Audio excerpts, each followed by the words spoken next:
To my fellow Singaporean， 你不觉得你每一张照片就从此以后我就一直看着镜头。不穿的话，你们敢播吗？你们还算新秀吗？你们觉得？我们是生锈，我们是生锈。勃起功能障碍。为什么会这样想这个？欢迎收看《红星聚一聚》，我是肖欣妮。红星大奖30周年了，30年来，红星大奖见证了新加坡娱乐圈的成长与蜕变。今天红星聚一聚就邀请了7位横跨年龄、领域入围奖项的嘉宾，欢迎7位！搞得好像我得奖了一样。那我们来欢迎7位嘉宾来跟我们自我介绍一下，按照你们的辈分。当然是哥谁啊的谁谁大哥，他是我啊哥哥。大家好，我是陈楚成，我入围的是男配，我的作品是《不可饶恕的罪恶》。嗨，大家好，我是徐美珍，我是以玉髓重生入围了女配。哇！哎，华哥谁了呢？华哥，男也不小了哈。你觉得年纪呢？大的都坐在前面。对，你好，我是坤华，是1933的 DJ。我入围的这个奖项呢是最佳主持人广播播客类奖。陈宁承认吧？你好，我是陈宁，同样也是入围主持人广播播客类，然后我的节目大开起来也入围了。大家好，我是6月，我入围的是最佳潜力星，然后是凭着《不可饶恕的罪恶》入围的。Hello， 大家好，我是泰勒邓伟呢，我也是入围了最佳潜力星，也是不可饶恕的罪恶。哦。哎，我是泽亮，入围的是最佳主持人广播播客类以晚班节目《夜夜不打烊》，谢谢。其实因为7位嘉宾也是红星大奖的常驻，树成大哥去年就有入围了最佳主持人，然后今年就入围了最佳男配角。美珍姐也是常常入围啊，入围女主角，入围女配角。还记得你入围了几次吗？我不知道，不过我知道女配角入围了6次，哇，这次是第6次。然后有拿过吗？还没。哦，今年就是今年也啦。最佳潜力星来讲的话，我们就有2位，而且是同部作品入围的。你们2个知道自己入围的当下感想是什么？有点惊讶，因为毕竟我们已经出道蛮久了，所以没想到自己还属于在潜力星这个奖项。6月来讲的话，他因为是必须趴在地上，然后在那边呼喊救命，那个印象还蛮深刻的。当下的感觉是怎么样的？其实我一开始不知道的，但是我就有觉得有东西动到我，然后我就跳起来了一下，他们就跟我说哦没事没事没事，他就让我继续趴在那里，然后继续拍，然后拍完之后他才跟我说，其实我附近有非常多的老鼠跟蟑螂在一直跑，因为我们在一个听到声音，我有看到，其实我的眼角，可是我就觉得我在的那个地方是没有的，但是他就在我的旁边一直经过，而且我后来拍完回去，我有发现我的手青因为他们把我架起来，所以我后来回去的时候才发现，哇，这里好像就是被鬼抓，你知道？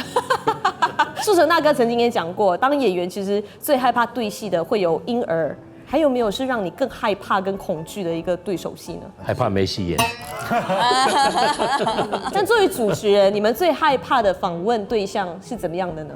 我觉得遇到那种不喜欢讲话的嘉宾，就你明明已经来上节目了，还不讲话，那你来节目干嘛呢？他就内向，你要怎么办？他是来看你的。对啊，可能是暗恋你。我们私下约见面就可以了，不用来到节目。那陈宁跟泽亮呢？你们一个负责早班，一个负责晚班，可能就只有1次吧，曾经就是睡过头1次。我非常依赖闹钟，然后那一晚忘记设，起来的时候就6点20分，我就传简讯给你，Jess 说不好意思，刚起床。那如果那天就只有你一个人呢？那我就不会在这里了，你就不会在这里了。另外一期的节目了，对。不会入围，对，有入围的都是因为有职业素养，全勤奖。对，那泽亮这次也是第1次入围红星大奖的专业奖项。是当下知道的时候感觉怎么样？那个名单嘛，其实我当下是有点诧异的，因为我看到跟以往会看到的名单里会有的名字有一些更动。然后竟然又多了一个我的名字，我想说这个东西我觉得对于才华的新秀们，你们还算新秀吗？你们觉得？中秀吧，中秀是因为已经新秀进来了嘛。那我是老秀了。我们是老秀，我们是生锈，我们是生锈了。对呀。像Tyler这一次是凭借反派角色，那你觉得你自己的胜算会很大吗？我觉得反派的发挥空间比较大，因为他们的发挥空间就比好人好发挥嘛。你那眼神真的让我印象很深刻哎。谢谢。那你当下脑子在想什么啊？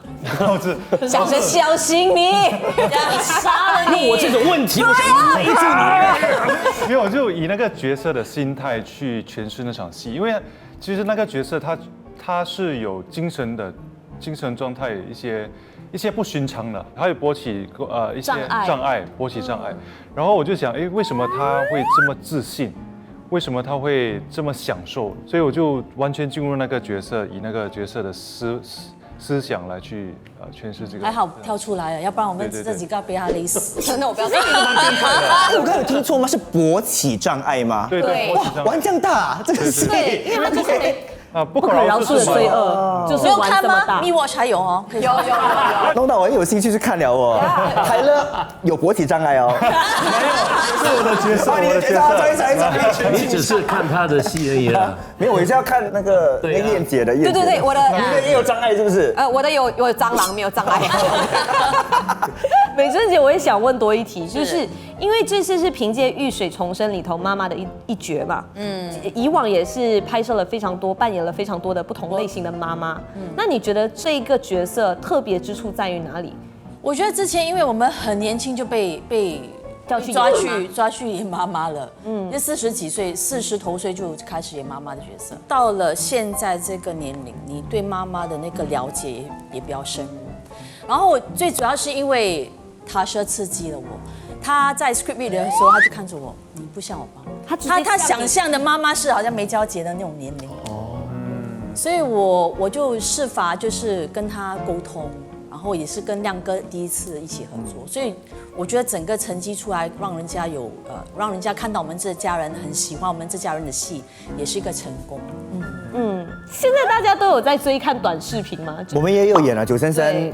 大家会觉得因为有短视频的这个趋势，有一种重新出道的感觉吗？还是？其实我好奇，因为你们是专业演员，你们演了这么久，就是那种长篇的，然后现在有这种短的，会不会不习惯一开始？不会，因为觉得好像就是说做小品啊。我们有跟着潮流走，对 ，OK，一定有学嘛，而且是干脆利落。我觉得，因为那个时间很短，你一定要把最好的拿出来，所以应该是很好。因为现在的人没有那么多的耐心，对，我觉得这个是一个新的潮流。今天我们就邀请了一位特别嘉宾，哎，谁 AI， 他就会来跟我们评断一下各位就是在去年一整年的表现，也就是我们 AI 智能点评。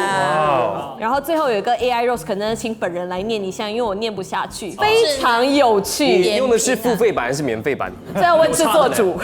有差别的哈。付费啊，付费。完蛋了，那我不能狡辩了。孝心，你可以自己先来吗？可以点评一下你的表现你吗？主持人评断我吗？我告诉你，我 try 过了，戏份少到他评论不到。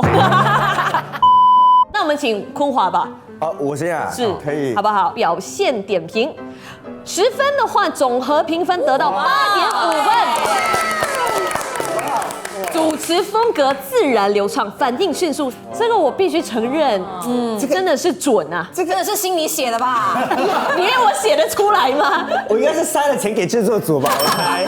双节坤家毕竟是3人的一个团队，对一个节目，你通常是作为一个领导者在里头，然后抛梗，然后炒热气氛，这是对的吧？对，好像是这样子，没有错。哎，这个 AI 真的好像有在听节目这样哦。喜剧天赋突出，哇！模仿黄循财片段成为话题焦点，还有这样可以吗？follow 到哎，要不要？哎，泰勒再要求可以来一段。To my fellow Singaporeans。哇！还有那个笑，你知道吗？接下来我们看一下吐槽的部分，就由您自己来念吧。哇 ！Oh my God！ 爱演戏却从来没有被叫去演小娘惹的男主。泰勒为什么？因为太矮吗？没有啦。你没有发现吗？他们全部男生都很高。1.9真的将近，真的。其实我觉得可以啦，可以。我们有小娘惹之珍珠山啊。我觉得你不搞笑应该也是可以的。你有戏剧脸，谢谢你，对，你有戏剧脸，真的。拜托这句话帮我剪，然后 repeat，OK？ 主持风格尬的自信。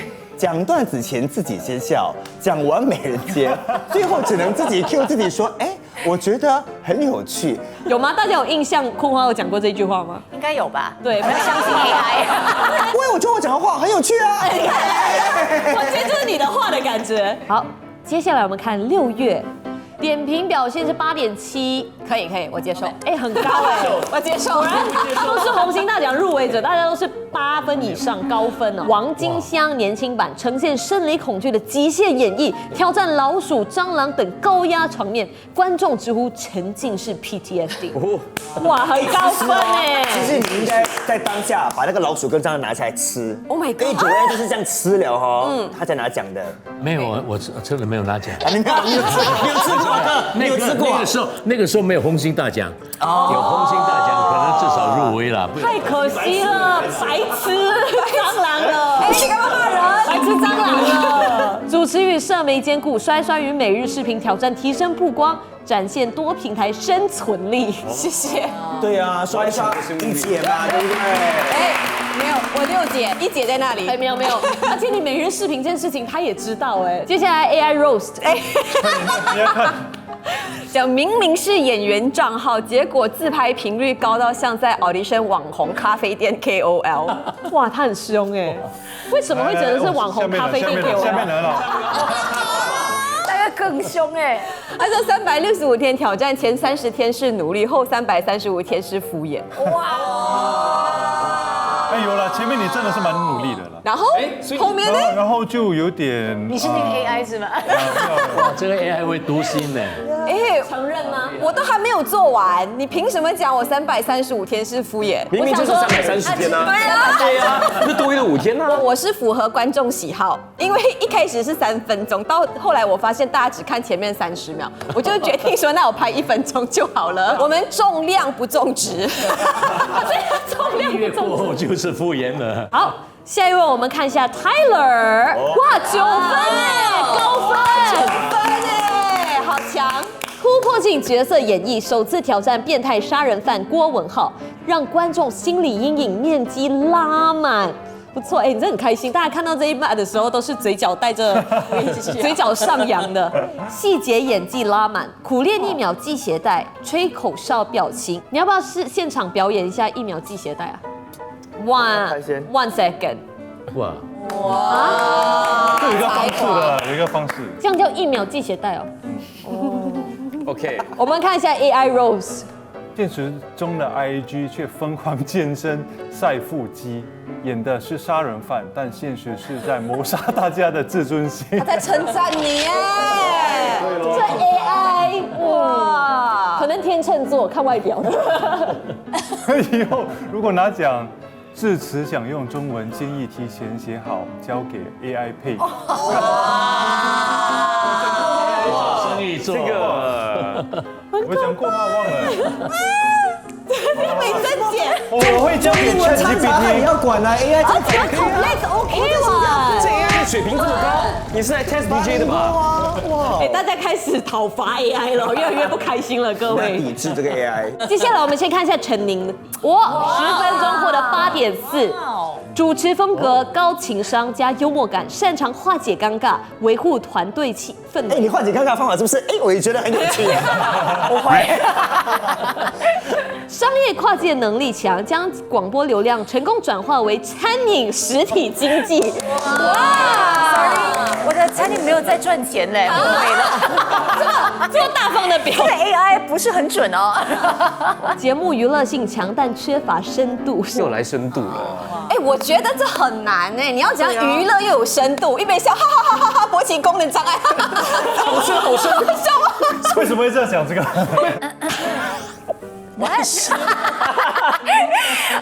我的 IG 账号看起来是美食部落格，偶尔营业的艺人加妈妈博主。每10张照片有9张跟吃有关，我真的太爱吃了，没有办法。可是你 IG 什么时候变妈妈？对啊 ，I don't know， 就是亲民嘛。连续2年10大最受欢迎艺人，但团队奖项一座都没带回，为什么？好呛哦。这个我也不知道为什么。对，我们问他，他反而问你哦。对呀。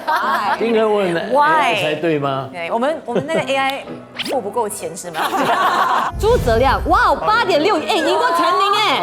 主持风格偏低嗓温柔，陪伴感强，声音被听众称为创可贴。谁说的？谁说的？哪位听众没有人这是第一次吧？是你说的吧？没有，我跟这个完全无关哦，真的。如果 in case 你们觉得受伤或怎么，真的不就是是我。安抚你受伤的心灵的那种。对，人家一受伤就把它粘 plaster。有疗愈的啦。 Sorry， 我看到下一个帅气但没有。总裁儿子爱上我，以帅气但没用的男主吸粉无数，为电台带来年轻用户增长。他有认真，就是看完所有的总裁儿子爱上我，他只需要看一集就知道帅气但没用，就看完。看一个新就知道，其实蛮没用的。哇，真有趣耶！待优化方向是直播节奏略显松散。他懂。总裁儿子爱上我里演的台词人，听众留言：现实生活中的你是不是也没什么用？哇，过分喽！好像是有被人这么说。有啦，你是蛮有那开放我才华的啊。们要问一下有用过的人才知道，到底他是真的没有用。你们看等一下第二个，那句话 ，IG feed 看起来干干净净，实际上内心骚到发烫。他怎么会知道？为什么会发烫呢？天哪！你很好奇，你很奇怪。他说为什么会发烫，他不是问为什么是骚，所以你承认你闷骚咯，但没有至于，但是没有到发烫的一个地步啊。他不是闷骚，他是骚而已。哦，他你可以给我点面子，加一个闷在前面。外放骚。听众说最怕半夜滑了他的 IG， 因为每一张照片都像在问你今晚孤单。我觉得我误会这个 AI 了，它非常准。你看到我你不觉的照片得你每一张照片都所以他其实每一张照片都是对吧？眼神这样闷到你今晚孤单的表情应该怎么做？今晚你这个不是烧到发烫了，是烧到发痒。好，接下来我们看一下速成大哥的。好啊。 OK 的。来，跟大哥不要走。哇，9.1分，9.1分。现场最高分现在通过勾勒声心、沙哑声线、微表情等层层堆叠角色心理情绪铺陈自然流畅。哇哦！对，哦 IG 上是啊，操作朴实到像亲戚用的 Facebook 相册，连自拍都带一种孩子教我怎么用镜头的诚意。很好啊，诚意是称赞，是称赞。虽然戏路越来越广，歌路依旧窄，粉丝建议下次挑战恶霸角色，不如用歌声一封对手。哇，你就一个70多岁老人家来做这种事情。因为我那个年代我的是潮州唱片，对，但我其他的唱片华语歌我都不敢录，我只录了一首《人生好像一部戏》还是哦，AI 有 follow 到。可是你有挑战过非常恶霸的角色吗？树成哥很坏的，很坏。我的脸又不是长得很善良哦，他们不给我演，啊，怎么会？我觉得很慈祥哎，没有找过你演哦，很少这种反差感。对啊，对，就是树成大哥长得很慈祥，而且每次笑脸迎人的，所以可没有能演起老的时候才慈祥，年轻的时候一点都不慈祥。老了才慈祥啊！我们现在最害怕的美珍姐，我来了，跳出来了。哇9分。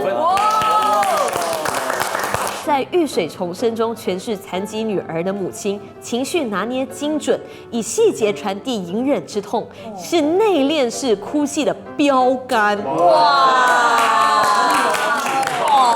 谢谢。标杆，演技层次丰富，从怜悯到敬佩层层堆进，每一个眼神都在说话，每一个眼神。接下来你我准备好了吗？不敢看，有人帮我念啊。OK，来。自信稳如 mountain，IG 却疯得像刚毕业的实习生。很好啊。网友评论：演得像妈，发文像妹，现实到底是几岁？现实永远18岁。不要 IQ 就可以了，对啊对啊，你有这样子咩？就是没有，其实他不就是没有 IQ， 只是他的文章文案可能写的像妹一样。对，很好啊，连 AI 都不知道他几岁。 OK， 来，对用，好，拿过红星大奖完美曲线奖的许美珍，现在演什么都在穿宽松上衣跟卡其长裤。观众评论：你转型我尊重，但你包太紧，我有点不服。称赞啊！每年的，每年的。女神呢？哪一年啊？不是，前年就包得很紧，另外一个颁奖礼就录了很多。今年会挑战今性年还不感路线吗？知道啊，今年还在找衣服哎。我今年尽量让你们眼前一亮，尽量 OK， 尽量。美珍姐，我记得有一年我访问你的时候，你讲说你如果得奖的话，你就怎么样？哦，对，我记得。那一年我跟你讲，电视不可以吗？如果不穿的话，你们敢播吗？搞得好像真的会实践一样。大家也可以都想一下，毕竟在场都是入围者，如果真的是一举夺下你们心目中的那个奖项，有没有什么福利或者是什么庆祝的仪式？去年不是有请大家喝咖啡？就如果得奖的话，会再请吗？那个今年再看吧。再看啊，因为已经亏损失惨重，是不是？对啊，那一次损失太重。但是他刚刚不是讲说没有赚钱？对，像6月就是有落下狠话说，如果他有一举拿下最受欢迎潜力新奖的话，他就要煮米魂粿给所有人吃。哦，你要煮多少啊？OK， 这个东西呢，是因为刚好我出那个每日视频，然后结果大家就说啊，就是我帮你投票，然后你煮面给我吃，我就好，好，可以。那我如果真的得奖的话，就呀。Tyler， 你呢？明白了。大家如果想看什么，可以留言啊。想看什么？想看什么，他就会说什么。想看人鱼线。泽亮。没有想过嘞，我觉得我可以请大家呢，就一起去到家楼下去喝一杯美美的咖啡。对，我请你们去那边而已。哦，不给钱？哎，我没有说啊，就是我请你们去那边。那希望大家都可以让我参与。好啊。毕竟我是在场，希望大家都可以一举得奖。恭喜7位入围嘉宾。我们再次谢谢所有来宾们的分享，也希望所有入围者一切顺利啦。7月6号晚上7点，记得锁定8频道收看红星大奖2025，我们到时候见喽，拜拜，拜拜。